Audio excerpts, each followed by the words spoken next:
This month, Spectrum BN9 is recognizing Women's History Month. And tonight, we're taking a look at racial disparities when it comes to women's health. Black women have higher rates of stroke, diabetes, and other serious illnesses than other women. That gap is especially true for breast cancer.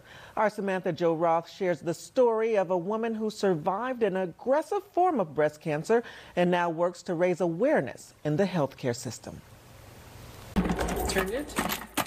Mema Carmo received a call from her doctor 16 years ago that would change her life. She called me at work to tell me that it in fact was breast cancer. My whole world stopped. The road to that phone call was not easy. For months, doctors did not take the lump in her breast seriously. You can't have breast cancer. You're too young to have breast cancer. You should wait.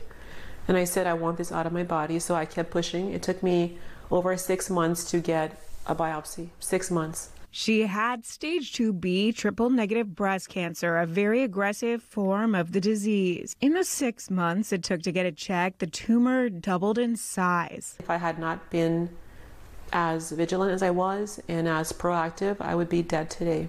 Great for my smoothie. Carmo formed the Tiger Lily Foundation to help support young women with breast cancer, especially Black women who need more resources and support. It hurts my heart to think that because of lack of access, education, therapy, provider bias, people being dismissed, denied, delayed, people die, women of color die, Black women die every single day because somebody told them to wait. Black women are 40% more likely to die of breast cancer than white women and are twice as likely to die if they're over 50. The numbers are even worse for cases of triple-negative breast cancer. While biology is partially to blame, researchers say racism and poverty are also responsible. If someone encounters a provider that's not taking them seriously or they truly feel something's wrong, I counsel them to get a second opinion. Dr. Leisha Elmore, a breast surgical oncologist, says it's crucial for women to be their own advocates when they suspect a change in their body. Triple-negative breast cancer in the past, I wouldn't, it's maybe dramatic to say it was a death sentence, but patients just did not do as well.